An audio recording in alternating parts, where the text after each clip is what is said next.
भगवान का जब मोहिनी अवतार हुआ तो मोहिनी अवतार के उस स्वरूप के सौंदर्य पर 33 कोटि देवता न्योछावर हो गए। सबके मन में यह भाव आया, ये जो भी प्रकट हुई हैं ये किसी भी प्रकार से हमको हमारी गृहिणी के रूप में प्राप्त हो जाए। इतने सुंदर ठाकुर जी बनकर के आए। चंद्रमा भी पीछे पीछे चल रहे हैं, ब्रह्मा जी भी पीछे पीछे दौड़ रहे हैं, वरुण आदि आदि जितने भी देव हैं सब मोहिनी पर ऐसे लट्टू हुए कि एक बार हमको देख भर ले, एक बार केवल हम पर दृष्टिपात कर दे, उसी मात्र से हमारा कल्याण हो जाना है। ऐसा ठाकुर जी का स्वरूप। परंतु उन 33 कोटि देवताओं में एक देव ऐसे हैं जिनका मोहिनी के प्रति ऐसा कोई दुर्भाव नहीं था, और वो देव थे सूर्य। सूर्य ने जब मोहिनी के सौंदर्य को देखा तो उनके मन में भाव आया, इतनी सुंदर, इतनी सुकुमारी, इतनी कोमल, इतनी मधुर, सबको तो लगे हमारी पत्नी बने, लेकिन सूर्य को लगे मेरी बेटी बन जाए, मुझे पुत्री रूप में प्राप्त हो जाए। जब सूर्य के हृदय में यह भावना उत्पन्न हुई तो मोहिनी ने कटाक्ष नेत्रों से सूर्य की ओर देखा, बाकी किसी को देख ही नहीं रही है, और देख करके केवल ठाकुर जी ने उनको इशारा किया, बोले तो आपकी ऐसी इच्छा है? सूर्य बोले जी भगवान, मेरी बहुत अभिलाषा है कि आप पुत्री रूप में मेरे यहां पधारो। ठाकुर जी बोले इतना साधारण नहीं है हमको प्राप्त करना, पुत्र रूप में प्राप्त करना फिर भी साधारण होगा, लेकिन पुत्री भाव में ये तो असाधारण है, इसके लिए आपको तप करना पड़ेगा। सूर्य बोले मैं आज से ही तप करूंगा, लेकिन आप वचन दो मेरे यहां पधारोगे और इसी रूप में पधारोगे। मोहिनी ने कहा यदि मैं तुम्हारे भजन से प्रसन्न हुई, यदि तुम्हारी भक्ति में, तुम्हारे प्रेम में प्रबलता हुई, मोहिनी 33 कोटि देवताओं को मोहित करती है, लेकिन तुम्हारे भजन के प्रभाव से मैं जब तुम्हारे यहां अवतरित होंगी तो मोहिनी को भी मोहित करने वाला रूप धारण करके आऊंगी। मोहिनी जिसने तीनों लोकों को अपने रूप पर न्योछावर कर दिया, वो मोहिनी भी जिस रूप को देख करके मोहित हो जाए, वो रूप आएगा आपके यहां पर। वही सूर्य वृषभानु जी के रूप में प्रकट हुए, और जब वृषभानु जी के रूप में प्रकट हुए, उससे पहले एक राजा के रूप में भी आए थे, तब भी इन्होंने तपस्या की थी, लेकिन ठाकुर जी नहीं पधारे। जब वृषभानु के रूप में प्रकट हुए तो इन्होंने ठाकुर जी का यजन करना बंद कर दिया, ब्रह्मा जी का यजन प्रारंभ किया। ब्रह्मा जी से प्रार्थना की, ब्रह्मा जी प्रकट हुए, बोले क्या वरदान चाहिए? बोले वरदान आपसे नहीं चाहिए, वरदान हमको किसी ने कहा था कि वे हमारे यहाँ पुत्री रूप धारण करके आएंगे, मुझे लग रहा है वो कहीं भूल नहीं गए हो, इसलिए ब्रह्मा जी आप बहुत करीब हो ठाकुर जी के, आप उनको जाकर के संकेत करो कि कोई आश में बैठा उनकी में। जब से मोहिनी स्वरूप देखा तब से हम पागल हुए फिर रहे हैं, 33 कोटि देवताओं के मन में यही आता कब प्रकट होंगी दोबारा, कृपा करो, आप प्रार्थना करो कि वो पधारें। ब्रह्मा जी बोले आपके भजन में इतनी सामर्थ्य है कि ठाकुर जी मना नहीं कर सकते।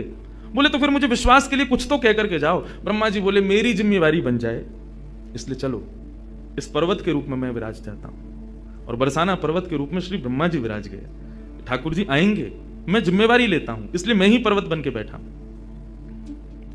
ब्रह्मा जी ने जाकर के प्रार्थना की, ठाकुर जी बोले मैं तो सच में ही भूल गया था कि मुझे जाना है। बोले भगवान वो बहुत प्रतीक्षा कर रहे हैं आपकी। वृषभानु जी का भजन कैसा बताया।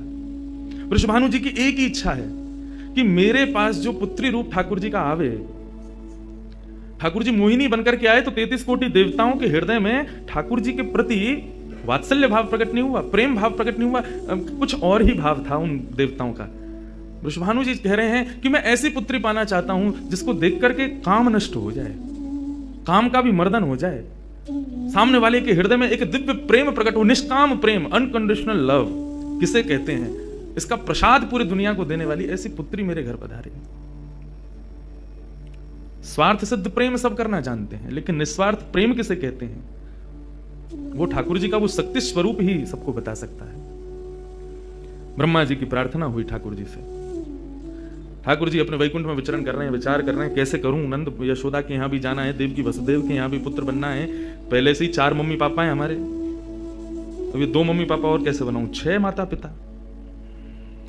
तब ठाकुर जी विचरण कर रहे थे, तभी एक खंभ में मणि, उस मणि में ठाकुर जी ने अपना प्रतिबिंब देखा।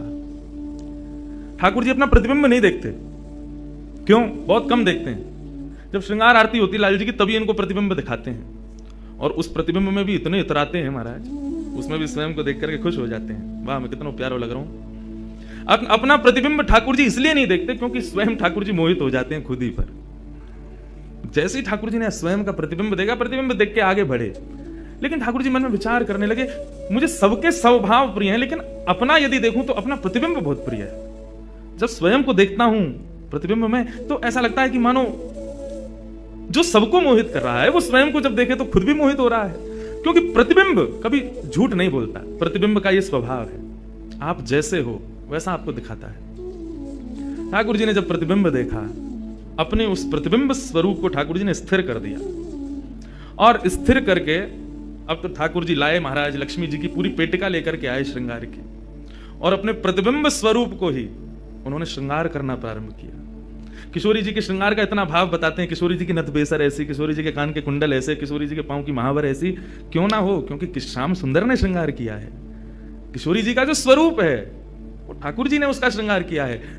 नारायण बैठे महाराज सिंहासन लगा करके अपने प्रतिबिंब का ही श्रृंगार कर रहे हैं। मोर पीछ हटाया, मुकुट उतार के दूर रखा, घुंघराले केशों को खोल दिया, नेत्रों में सुंदर सुंदर छोटा छोटा काजल लगाया, माथे पर एक सुंदर बिंदिया लगाई है, होठों पर निर्मल लालिमा लगाई है, गले में हार पहनाया, सर्वांगीण श्रृंगार किया, और लक्ष्मी जी की चुनरी ला करके जैसे ही शीश पर से चढ़ा करके ठाकुर जी ने थोड़ा सा जो श्याम रंग है उसको जैसे ही गौरवर्ण किया, वैकुंठ के उस प्रतिबिंब में से मानो जैसे सूर्य चंद्र का एकाकार रूप प्रकट हो गया हो, इतना तेज पुंज प्रकट हो गया कि ठाकुर जी भी अपने नेत्रों को छुपाने लगे।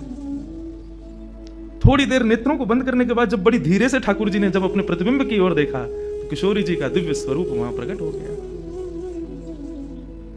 ठाकुर जी ने दंडवत किया, पहले प्रणाम, हे श्याम सुंदर, आपने ही मेरो निर्माण कियो है, आपने ही मुझको प्रकट कियो है, क्या भाव है?